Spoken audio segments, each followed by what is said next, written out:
I mean, it's just creating even more confusion, and I don't really understand it. I don't think there's really a piece in the game for it. We don't see it in football. Obviously, people watch football.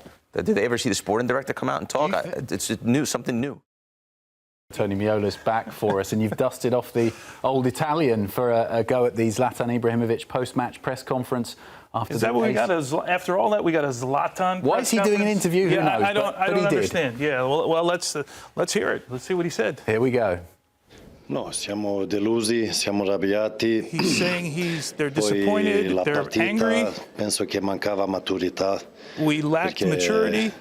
Vince 1-0. We're winning 1-0. Continui a giocare. Poi sul secondo giallo su Theo penso che l'arbitro è stato un po' è stato duro perché simulazione in una partita così almeno dare un warning, come si dice, un messaggio. So he's wanting a warning instead of the second yellow card. Situazione invece è stato duro e poi è cambiato la partita giocando con uno in meno.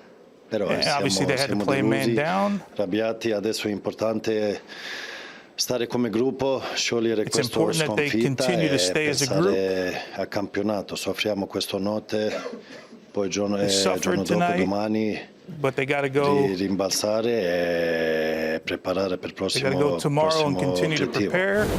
Ma queste situazioni quando succedono non è, si può dire se è giusto o se non è giusto, perché non penso che Theo è uno che fa attore, gioca il suo gioco e prova di fare meglio possibile. Poi c'è situazioni dove va bene, primo ammonito, ho tirato la maglia e così, ma queste cose succedono in campo, non è che lo cerca. I missed the last part there because I was talking, but he's not looking for the second yellow.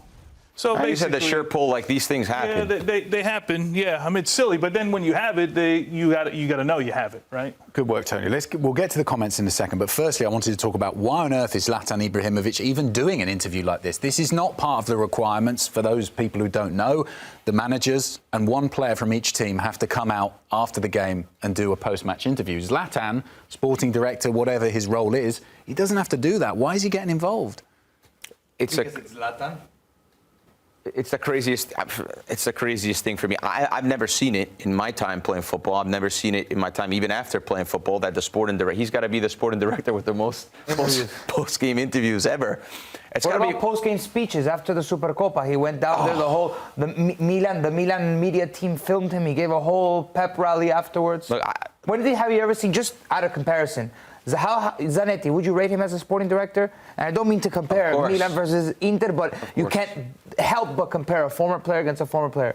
How many times have you seen Zanetti give a post-game pep rally in a locker room? Look, I'll say this. Okay, fine. Doesn't mean anything to us, doesn't mean anything to the fans.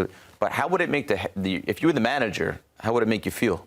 I think it's a bit strange that he addresses the team in the change room after games. I think it's a bit strange that he does post-game interviews. Pre-game interviews? He was talking before this?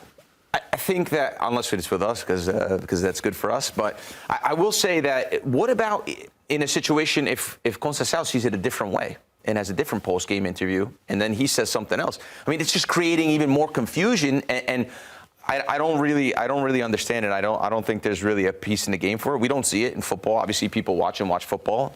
Did they ever see the sporting director come out and talk? It's something new. Absolutely. Strange. Do you think it's with Conceição's blessing? Yeah, that's hard to tell, right? I mean, I would guess not. Look, if you're a fan of Milan, what do you want to see after a game? You want to see the protagonist, whoever it was. You want to hear from the manager, what changes he made, how he felt the game went, why maybe some managers are a little bit more open on why they made a certain change at a certain point and certain personnel. You want to hear that stuff? You'd want to hear from Theo, right? You want to hear from Theo Hernández. Say, look, I'm sorry, I let the team down. Something like that. And, of course, when goal scorers score, you hear from goal scorers and all of that. Just as a general fan of sports, you don't see this, right? We don't see this ever, but we've seen crazy things from Milan over the last couple months. Is this how they're going to set up their team? Is this how they're going to set up their organization? Is this what we're going to hear moving forward? It just seems strange to me. It almost seems like trying to get ahead of the problem, right? Trying to manifest your story as best you want to. Look, they lost tonight in a moment that they shouldn't have lost. In general, you're down a goal coming home to San Siro. I don't care if you're playing who you're playing, Feyenoord or anybody. The expectation is you're Milan and you're going to win, and they didn't get it done tonight. Period. That's what people want to hear. They don't want to hear all this. We know. Look, the referee probably, as Zlatan, so one thing I agree with, the referee probably could have managed the dive a little bit better, but by the letter of the law, the referee did nothing wrong, right? It's a yellow card, period. He was trying to draw a penalty. That's it. End of story. Funny you should say that the players like Theo Hernández should have stepped up and fronted up and kind of apologised for what happened, because he didn't come out for a post-match interview. It was only the new signings who we saw afterwards giving the post-match interviews to television. Let's reflect a little bit now on what Zlatan actually had to say there, saying that the referee should maybe have sort of given a warning rather than gone straight for his card. It's a weak excuse, especially after being eliminated like that, knowing that you're on a yellow. Like Nigel said a couple of segments ago, if you told me that Theo Hernández, your left back, got 2 yellows for trying to tackle somebody, trying to stop a denial of an obvious goal-scoring opportunity, or pull somebody's shirt to try to stop a counterattack, I'll buy it. He got a yellow for pulling somebody's shirt at midfield when the entire team was behind him, and he got a yellow for simulation. From your captain, like Zlatan said, it's a lack of maturity, but at the same time, he wants to cut corners a little bit and the referee to give him a break. Man, this is the Champions League. The leaders of your team, for God's sake, can't be making these mistakes. They lost their head. They were, like you guys said, I thought they were actually pretty good. Leao and Theo, especially Leao, they were cooking. And this just deflated everything. They opened the door for Feyenoord to walk into. Ibra contradicts himself a little bit in that, because he says they lack maturity, and I'm pretty sure he's referring to Theo's decision to get 2 very soft yellow cards, but then he also says Theo's not a guy that simulates.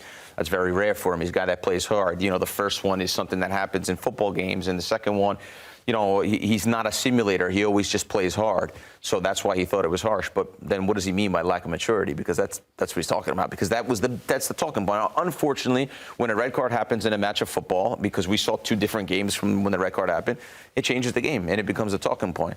But Milan were great. They lost Theo, and then they're out because of the red card. So, you know, it is just to go back to what we were saying before. It's very strange that a sporting director or someone in his position, whatever his position is, because we still really don't even know.